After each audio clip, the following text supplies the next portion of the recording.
These broken glass cupcakes look just the part for Halloween, and they're pretty simple to make.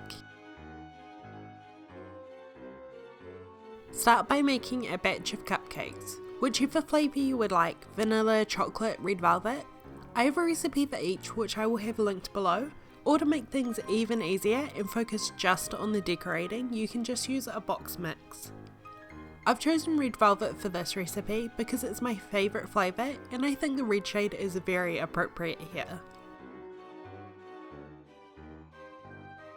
After your cupcakes have cooled, cover them with frosting. I would recommend something with no colour like cream cheese or vanilla buttercream, just so the blood stands out. You don't need to pipe them or anything, just use a palette knife or a butter knife to spread over a thick layer.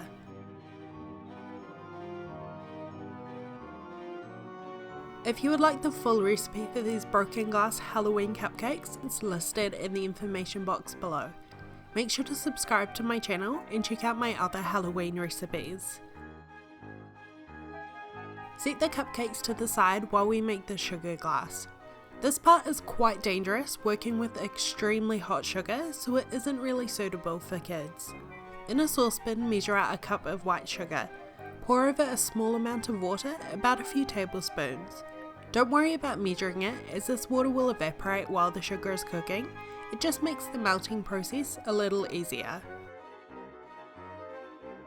Place the saucepan over medium-high heat and stir until the sugar begins to boil. It's easy to make this sugar glass with a candy thermometer, but it can also be done easily without one. When the sugar has come up to the boil, stop stirring and let it boil for around 3 to 5 minutes, watching it very carefully. You want to bring it to the hard crack stage so it will harden when poured out.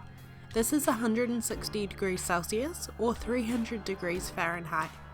If you're like me and you're not using a thermometer, the way you can tell when it's ready is it just starts to change colour. You want the glass to be clear, but if you pour the sugar out just as it starts to change colour, you won't be able to tell. Make sure you have a baking sheet ready on a safe surface, as it will get extremely hot. Watch the sugar, and as soon as you see a slight colour change, remove it from the heat and pour it straight on the baking sheet. Leave it to spread and cool on its own for at least 10 minutes before transferring it into the fridge for a few hours.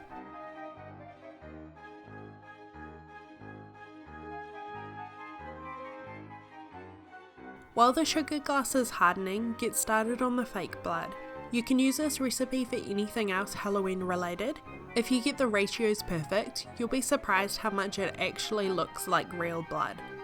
In a small bowl, measure out half a cup of light corn syrup or glucose syrup. Be careful with this stuff, it's extremely sticky and can easily get everywhere. To the syrup, add a tablespoon of cornstarch or corn flour. Use a spoon to mix it in as much as possible before pouring in a small amount of water to thin it out. Stirring before adding the water just helps get rid of any lumps.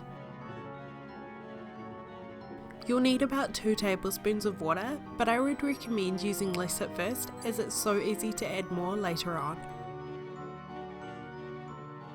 Continue mixing until you're left with a smooth syrupy mixture. Make sure it's not too thin at this point, as we still need to add the liquid food colouring.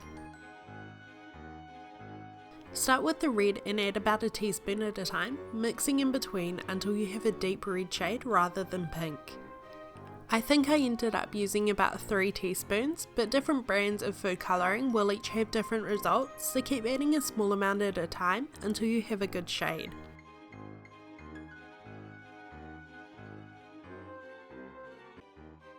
Blood is red, but it's not bright red. It has a blue undertone, so you'll also need some blue colouring.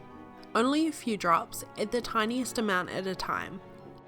I accidentally added a lot here. I thought I'd ruined the mixture, but as I stirred it actually got to the perfect colour.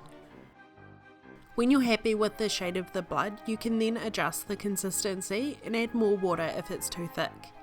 Check it's perfect by adding a small amount to your finger, and if it looks like real blood, you've nailed it. When the sugar glass has completely hardened, this will take a couple of hours. Remove it from the fridge and start with the breaking process. I find it easier to use a knife to get under the sugar to break it up into pieces. Just like broken glass, this can be sharp, so make sure to be careful. Place a few shards of broken glass into your cupcake. The more irregular shapes the better, and top with the blood. These cupcakes are best served immediately, so decorate just before you want to eat them.